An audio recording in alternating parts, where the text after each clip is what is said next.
I have a few days left for May, so let's do Games of Decades Past.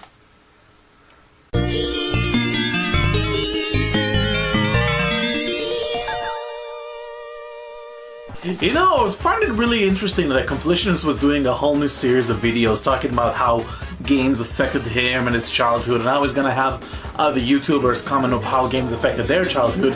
And that's really the whole point of Games of Decades Past, talking about the games that I played a decade ago that came out in this specific month that I'm talking about, because I thought it'd be a really interesting thing to kind of reminisce and see how gaming has changed from a decade ago, pretty much. So, May was pretty tough, I'll say that. Honestly, there were really two choices that I only have. One of them was Castlevania Aria of Sorrow, but I actually kind of want to do something different for the Castlevania games down the line. So, the other game I chose for this month is WarioWare Mega Microgames for the GBA.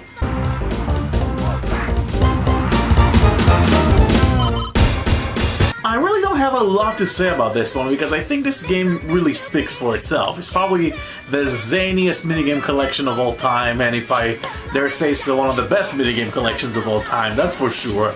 I really don't want to show a whole lot of it because the whole point of the game is really to experience it yourself. Because all different minigames are unique.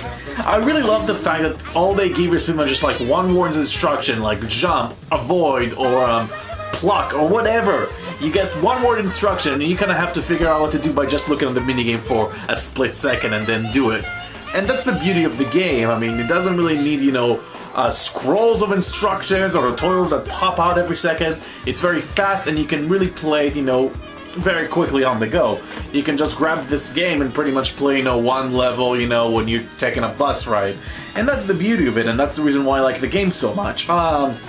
And I actually wasn't really exposed to the franchise from this game. The very first game I played of WarioWare was actually the GameCube one, Mega Microgames. That was the party one, which I personally like a little bit more than the regular GBA game, only because of the multiplayer in that game is just really fun, but I don't want to even talk about that so much. But I actually was very fortunate during the time when I was working for GameStop that I actually managed to get a copy of this complete for, I think, $5, and it's a really good condition too, so I had a chance to play the original, and it's a really fun game, definitely, and I really like all the different minigames, the themes. I mean, each character in the WarioWare has their own, like, you know, minigame theme, so there's the alien that's more IQ tests, and my favorite one is easily, I think his name is Volt 9 or 9 Volt.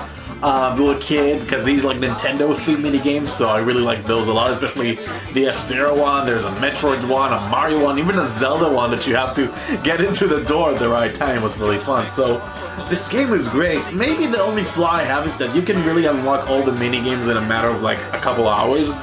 When I recorded footage, it took me literally about 2 hours to do so, but it's not easy, especially the last set of minigames can be really tricky, especially because the timing is like super fast. Like it's about 3 times faster than what it usually is, so you won't be able to finish it very quickly. But still, how does the games hold up? I mean, all the games I've been talking so far, Rayman 3, Ikaruga, and WarioWare, all of them have been holding up so well. I played this game again in 2013 and I'm still having a blast playing it.